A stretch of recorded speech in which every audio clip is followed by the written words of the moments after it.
'Twas a night in early summer, and Captain Nathaniel Carruthers, sword by his side and flintlock on the powder keg in front of him, could not get the ticketing app to accept gold doubloons instead of the cursed PayPal.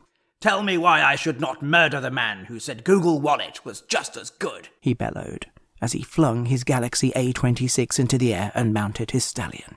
"To Northampton! We cannot miss Queen Eleanor's Cross!" And all around, the locals of Harpole shook with fear and relief.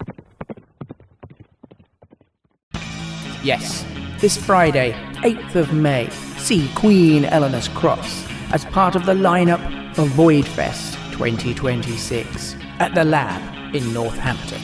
There are 9 bands across 2 stages, and there are no overlaps in between. Tickets are selling out fast. Make sure you get yours today.